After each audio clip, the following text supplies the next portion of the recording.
Welcome to Anita's Guide to Simple and Easy Cooking. I'm Anita and today I will show you how to make potato and tomato curry. So let's get started.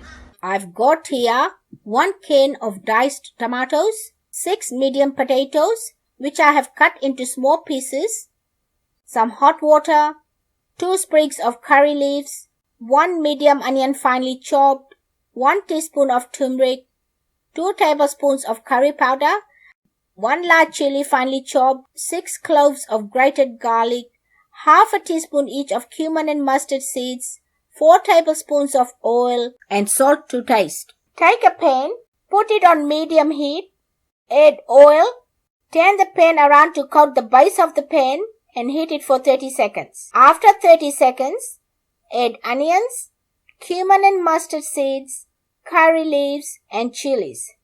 Give it a mix and cook it for 2 to 3 minutes or until the onions get a light brown color.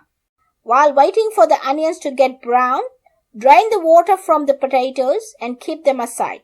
When the onions have a light brown color, add the potatoes, turmeric, curry powder, and 1 teaspoon of salt. Give it a mix and cook it for 1 minute. After 1 minute, add enough hot water to cover up the potatoes.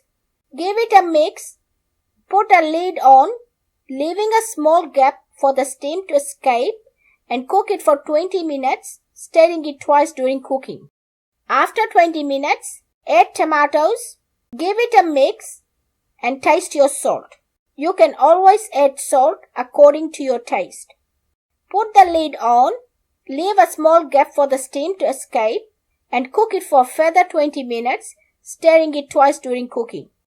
Add garlic, give it a mix, put the lid on, and cook it for 5 minutes. After 5 minutes, give it a mix, taste your salt again, turn the heat off, and garnish it with some fresh or frozen coriander leaves. I'm using frozen coriander leaves. If you want to know how to freeze coriander leaves, I'll put a link below.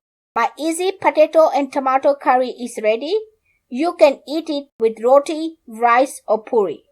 Enjoy. If you like this video, please give it a big thumbs up.